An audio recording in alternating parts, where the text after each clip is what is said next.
Well, welcome everybody. This is the second training for our Pioneer Network training, and this is called the Domains of Well-Being.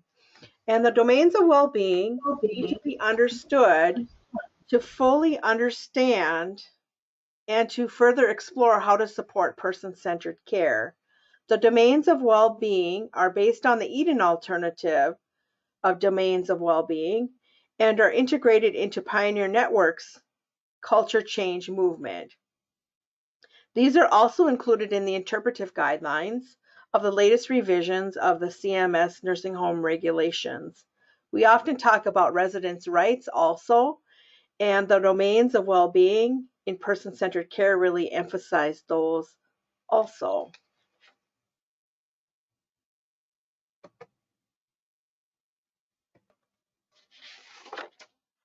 So the first domain is identity.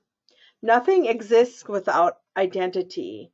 The healthcare system, as it exists today, tends to strip away individuals' identities, leaving them virtually unknown and vulnerable. The medical model identifies people by their job title alone, their disease process, what they need assistance with, or how their food is prepared and served. If you need increased assistance with daily life, you find yourself compartmentalized and grouped with others in a similar situation. And we tend to group people by diagnosis if you think about how we sometimes refer to diabetics or those with heart disease, or based on level of assistance. We might say those are the people that are independent, they're the assistive ones, those that require total care. So we tend to group people.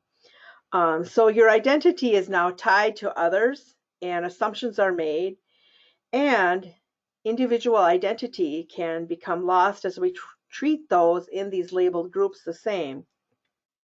Becoming well known is a hallmark value of the Eden alternative, of which the Pioneer Network person-centered care came out of. Part of knowing each other deeply involves acknowledging our strengths and what we each have to offer. How we bring forth these strengths each day is a powerful way to celebrate each other's unique individuality.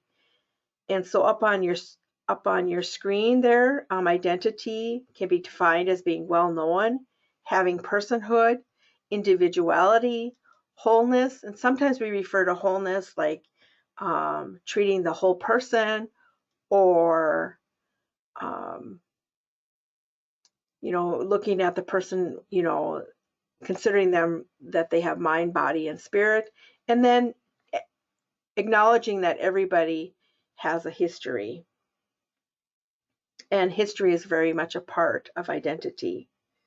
So as you think about this, some important questions to ask: how do we get to know each other in a way that highlights each person's unique identity?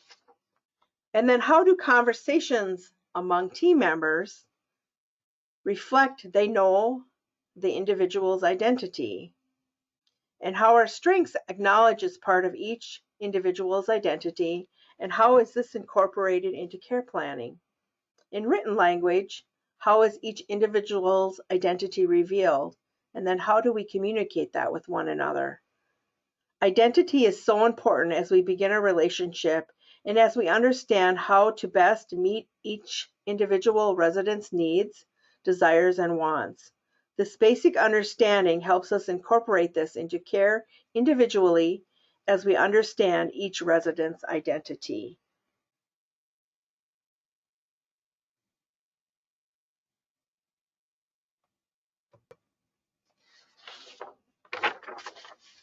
Growth is the next domain of well-being, and that can be defined as development, enrichment, expanding, evolving. The institutional model of care focuses on mitigating decline and changes in ability. The person-directed model offers a radically different belief. Longevity gives forth its own promise and potential. The opposite of growth is death, physical and spiritual. Individuals living with frailty continue to grow and teach us how to be human beings in a caring community. Everyone has the potential to be a growth partner to someone else. We thrive when we have good medical treatment and appropriate care. Someone can benefit from several aspects of well-being, but may have a health condition that is out of control, which significantly inhibits growth. Quality care enables growth, and medical treatment serves this process. Care, or helping another to grow, and medical treatment are skillful partners. Care for the individual comes first and foremost. And as you think about it, this is probably one of those domains we don't really think that, we kind of forget about, that the individuals that we are working with and serve, they have the opportunity to develop and have the opportunity for growth. And so here's where you as a care partner team can ask these questions. How do we promote growth based on individual strengths and goals? How are the strengths, dreams, and goals individualized and captured and shared? And in what ways does the resident want to share in new life experiences and knowledge?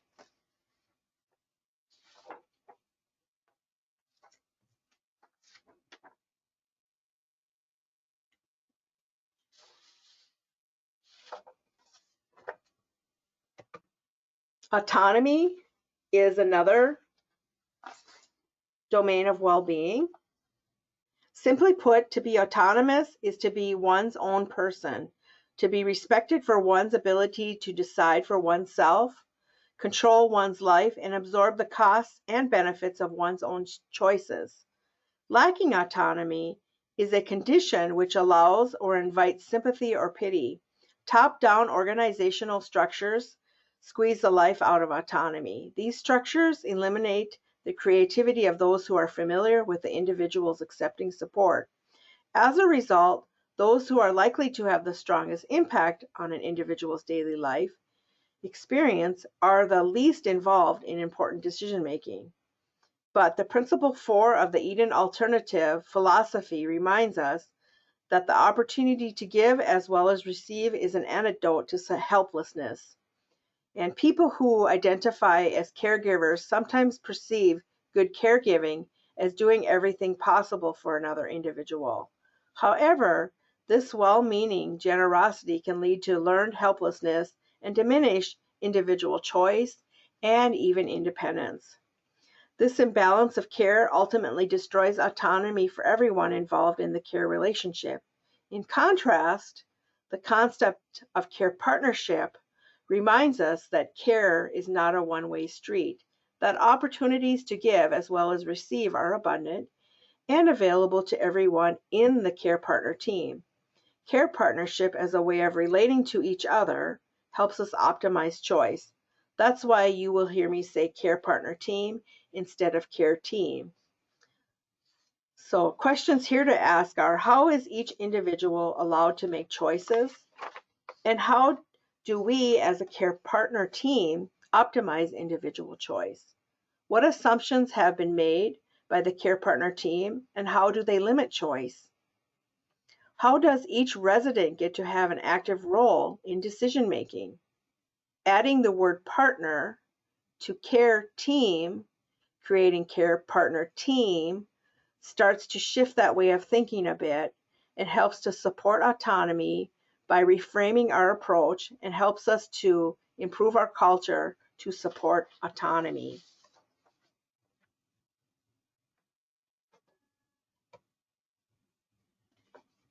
Security, and that is freedom from doubt, anxiety, or fear, feeling safe and assured, and having privacy and dignity and respect. Abraham Maslow theorized that human beings are motivated by a hierarchy of needs and that certain lower needs must be satisfied before higher needs can be fulfilled. For example, safety needs. The security of home and family, freedom from fear and anxiety must be satisfied before we can grow towards self-actualization. Security expands beyond the basic need for safety to also include right to privacy, dignity, and respect. A person receiving support services often finds their space becoming public space, forcing them into involuntary, intimate situations with strangers, And as you think about this, that's definitely true for people that move in and then they have a shared room. Now, many of our care centers have private rooms, but we still have quite a few shared rooms in some of our care centers. And so if you think about that, that space they're sharing with somebody they probably didn't know before they moved in, now kind of feels like a public space, and it's kind of involuntary, and it's, intimate. That's where both individuals stay and live. And so just think about that as you think about security and privacy and dignity. Another aspect of security involves ensuring that our commitment to safety doesn't infringe on someone's rights and choices. This is where autonomy and security are closely related domains. Our healthcare system is risk averse. Once an individual relies on the support of others on the care partner team, they find their safety maximized and opportunities to take risk diminished, if not removed entirely. To take away all risk and chances to make mistakes is to take away the right to be human. While safety is important, and we do stress safety a lot in our care centers, and in fact we we proclaim that, and we have an initiative, Safe Care for Seniors, that we really emphasize that. And while safety is important, there is a range of risk tolerance. And so optimizing safety with the individual based on their risk tolerance creates a sense of security also. And so some questions to ask here are, how does the care partner team protect the dignity and privacy of individuals accepting support? And how comfortable is the space? And do individuals truly feel at home there?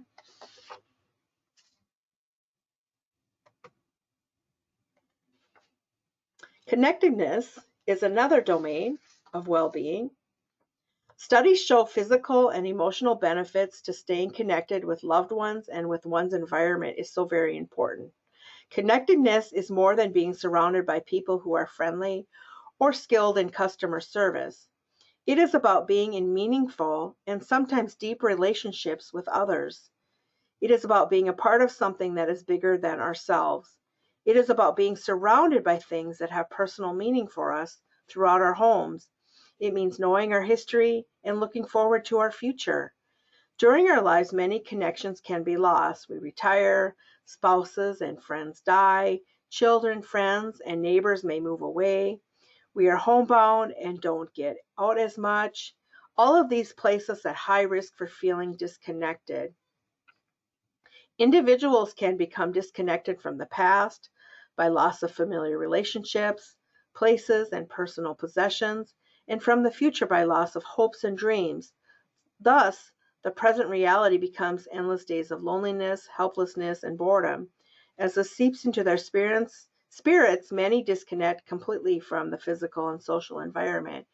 And for anyone that's been in this in the long-term healthcare industry, you may think about how, those that sometimes withdraw and disconnect, and, they do disconnect completely from even their physical and social environment, and you can think of individuals.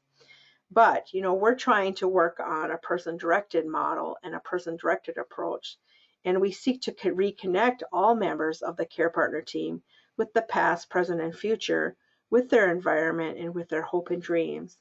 Consistent care partner relationships is the beginning of this reconnection, creating a home space that is filled with meaningful items and not medical trappings, continues those very important connections.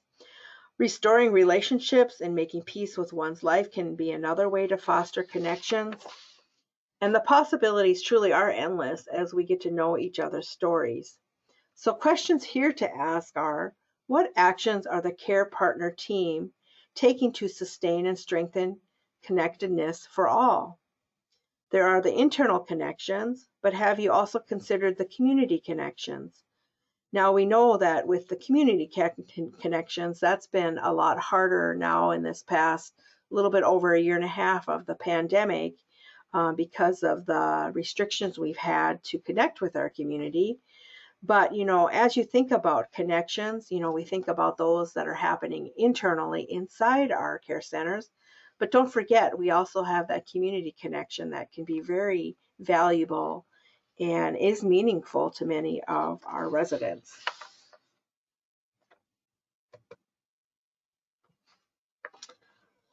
All right, meaning. The medical model of care tends to strip away meaning in many different ways. The physical environment becomes meaningless for anyone except the decorator who designed it or the healthcare professionals who access it. The sacred work of care partnering is reduced to a series of tasks and procedures delineated in the interdisciplinary care plan. The rhythm of daily life becomes repetitive and numbing, holds no meaning, and inspires little motivation for the individual. However, a person-directed approach infuses meaning into every corner, every act, and every relationship. This way, all care partners share in a life worth living. Simple pleasures are brought to life for all. The rhythm of daily life is affirming and nurturing, drawing people together in meaningful ways. Meaning is generated because of the caring relationships we have nurtured with one another. Creating meaning takes a lifetime of effort. Meaning thrives and grows in moments of time. It is more than fulfilling a life's wish. It is woven into our emotions, our feelings, and our need to be needed. Regardless of our life situation, as humans, we are always seeking meaning. And meaning, other words for meaning that could be used: significance, heart, hope, value, purpose, sacred. And so some questions to ask here: how are individual goals honored and achieved in a meaningful way? And how can we tap into meaning and purpose?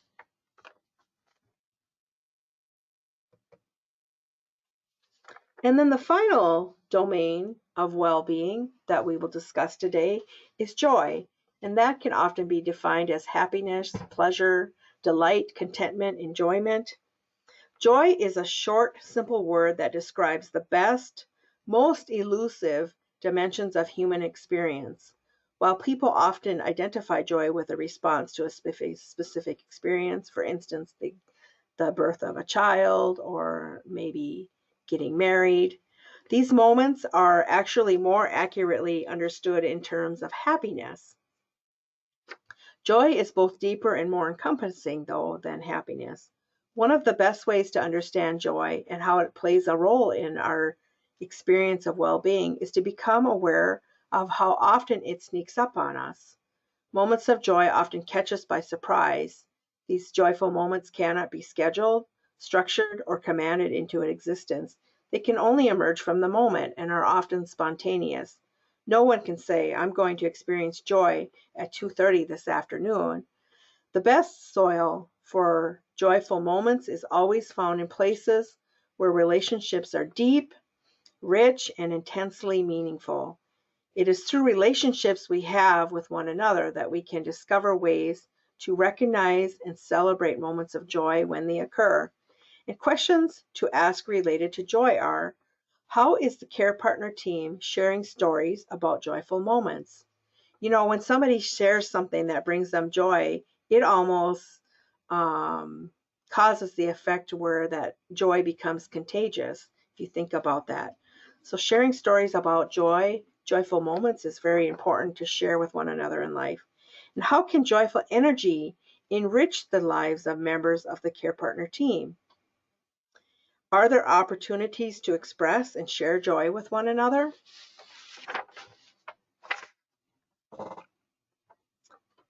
And so, to uncover those simple daily pleasures that bring meaning into your life, we are going to do a little simple exercise now. And what I want you to do, if you do happen to have a pen and paper with you, you can jot this down. Otherwise, you can just think about this in your mind. I want you to write down or think about 3 daily pleasures that you have. Think about that for a moment. What are 3 daily pleasures that you have? You can write that down or you can think about those 3 things.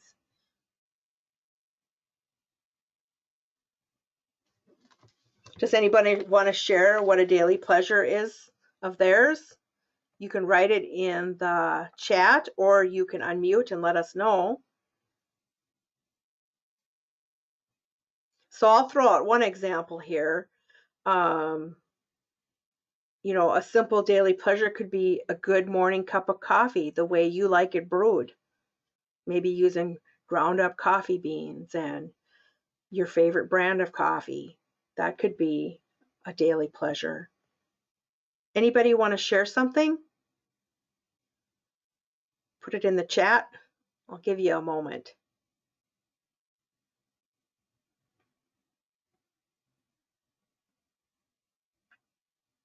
Other things that people have shared is they like to read a favorite book, certain minutes per day. They like to listen to a favorite podcast or listen to music, spend time with loved ones. You know, it could be a family member, it could be a friend, could be a workout or exercise routine. So, I mean, the list is really endless. And I know that as you're thinking about this, you have thought about your 3 daily pleasures that you enjoy and or have written them down. And now think about this as you think about your daily pleasures. All right, we have somebody that is sharing. Someone says, I love when I get home and my dog bounces along the side of my car and is so happy to see me. Yes, that's a wonderful example of a daily pleasure. Thanks for sharing that. And so as you think about your daily pleasures, I want you to think about this question. Would your daily pleasure be honored if you were to move into a nursing home? And how about not just any nursing home? How about your care center? It's important to think about this and remember that our residents have daily pleasures too. At least they did before they moved in. And so how do we honor the preferences of residents? And why are they important? Can we find ways to honor more daily preferences? Think about this with every interaction with residents. And remember, this is their home.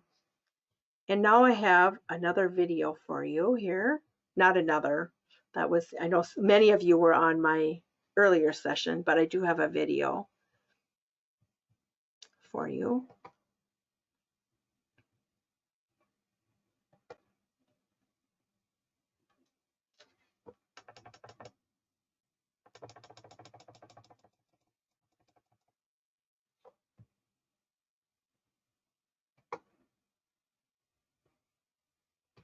We all have preferences about how we like to live our daily life.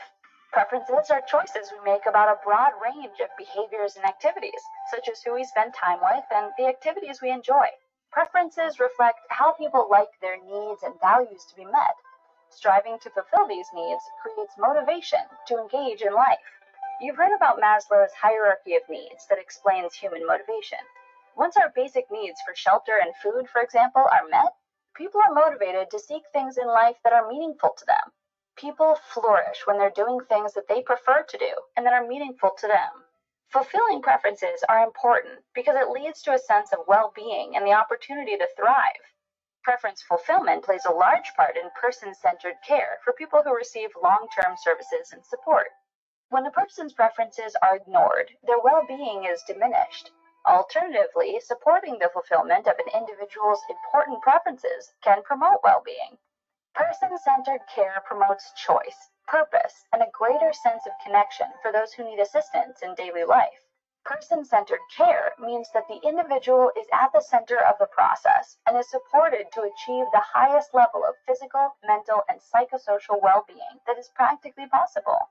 As part of person-centered care, we learn about each person's choices and everyday likes and dislikes. This ensures that our care supports each person's well-being and ability to thrive. Through our research, we have created a tool to assess preferences, called the Preferences for Everyday Living Inventory, or PELI for short. The PELI assists provider communities in learning about what is most important to each individual in order to provide person-centered care based on preferences. The PELI interview asks about a range of topics, from activities to daily schedules and with whom individuals wish to spend their time, among other things. When a person mentions an important preference, the interviewer can follow up to find out details about how the person likes to meet that preference. For example, if an individual says that listening to music is important, the Peli has questions to learn about the specific music one enjoys, from jazz to big band to country western. If an item is not an important preference, the interviewer can move on to another question. By knowing an individual's likes and dislikes, we can focus our time and attention on preferences that are most important, and we can include those preferences in the plan of care. When providers focus on fulfilling important preferences, they increase customer satisfaction with the care provided. When providers focus on person-centered care, staff may enjoy their work more and have an increased sense of job satisfaction. In turn, this may lead to better retention and lower turnover, which is great for everyone. When providers focus on fulfilling preferences, they meet regulatory mandates too. As a team of academic and clinical professionals in the field of long-term services and supports, we conduct research on preference-based living and develop resources to help organizations providing services. These resources are designed to help your organization on its person-centered care journey. You'll find training videos, implementation tip sheets, newsletters, and more on our website. To take the next step into your organization's person-centered journey, visit preference-based-living.com. We all have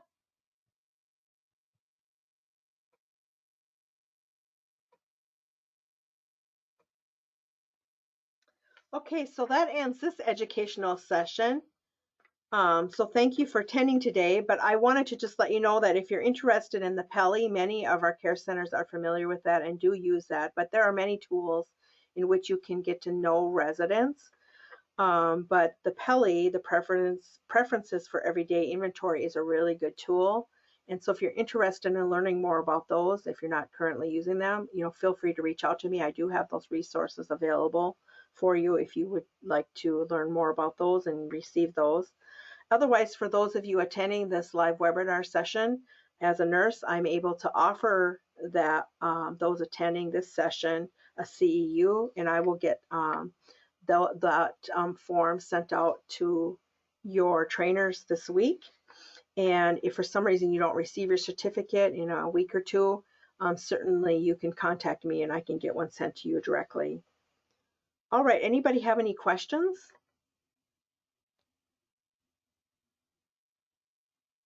Otherwise, have a wonderful day, and thanks for all you do to support person-centered care, to enrich the lives of those we have the privilege to care partner with. I hope you all have a wonderful day.